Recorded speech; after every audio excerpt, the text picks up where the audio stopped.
Bienvenue dans la série Culture Tech, la parole au réseau. La série audio qui explore les initiatives pédagogiques du réseau culturel français à l'étranger. Aujourd'hui, nous partons pour le Mali, plus précisément à Bamako, où un projet de diffusion de la culture malienne est tout juste en train de voir le jour. Ce projet s'intitule Malibox, une solution d'accès à la culture malienne par les Maliens et pour les Maliens. Et s'il s'articule autour de la base de données Culture Tech, il s'en émancipe avec la particularité de proposer ses ressources offline, permettant une accessibilité partout où la couverture internet est absente ou insuffisante.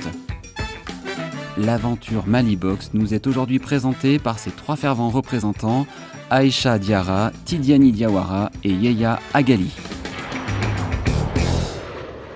Malibox est un outil de partage de connaissances. Aïcha Diarra, écrivaine et responsable de la médiathèque de l'Institut français de Bamako. Du savoir, principalement malien.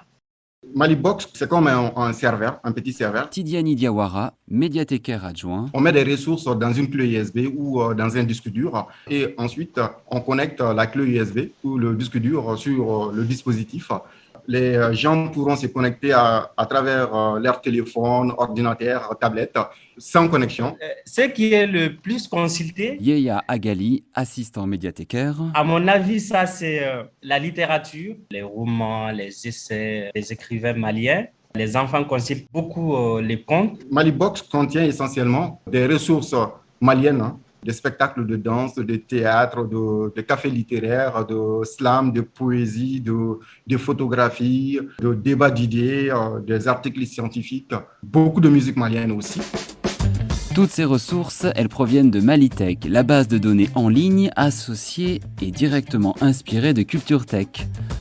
Malitech regroupe les œuvres et documents culturels du pays. Sur le territoire malien, il y a des zones où il n'y a pas de connexion Internet, donc on a jugé nécessaire de transposer les ressources qui sont sur Malitech dans les box et déployer ces box-là dans les régions éloignées où il n'y a pas de connexion Internet.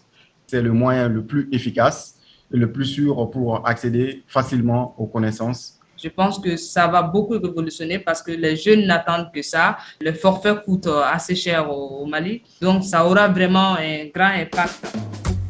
Malibox est donc une alternative innovante au manque de réseau internet et parfois au simple manque de bibliothèque. Mais elle est aussi une solution qui vise à compenser la fermeture des écoles.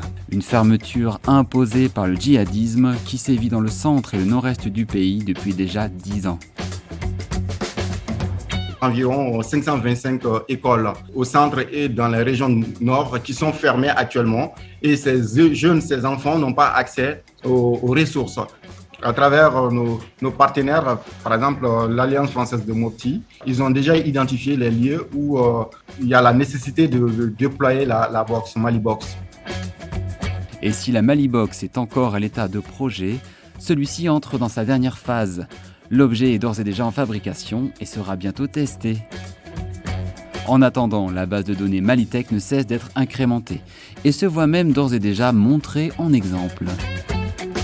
J'ai assisté à certains webinaires où les animateurs de l'IF Paris ont pris l'exemple sur la plateforme Malitech. Pour tout le monde, ça a été une sorte de surprise, de détonnement.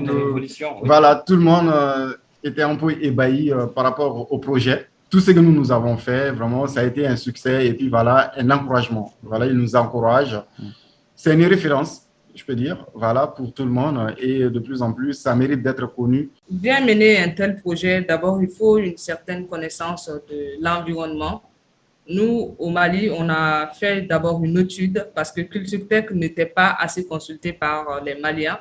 Et donc, nous avons pensé à mettre en place un outil vraiment propre aux Maliens qui leur parle, dont ils peuvent facilement s'approprier. Donc, c'est pour moi une première clé de réussite. Ensuite, il faut, autour de cela, comme mon collègue vient de le dire, une grande communication, regard du contexte socio-politique. Il faut vraiment qu'on arrive à faire comprendre aux Maliens que c'est fait pour le Mali et que c'est les Maliens qui sont en train de le faire et c'est très important. J'ai reçu une fois le directeur d'une école, une université qui est venu avec ses enfants. Quand je lui ai présenté, je lui ai montré ce que nous avons fait, Culture Tech, Malitech. Il dit votre plateforme est extraordinaire.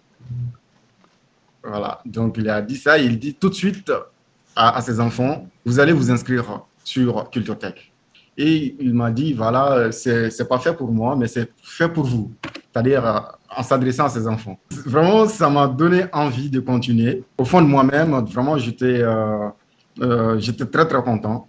Les clés de la réussite, il faut le courage, la communication. Voilà, il faut beaucoup communiquer sur l'outil. Il faut aussi motiver les gens à aller vers ce numérique. Il faut aussi peut-être souvent organiser des ateliers, voilà, avec les uns et les autres pour qu'ils sachent comment s'y prendre, comment faire pour lire, pour vulgariser, etc., etc.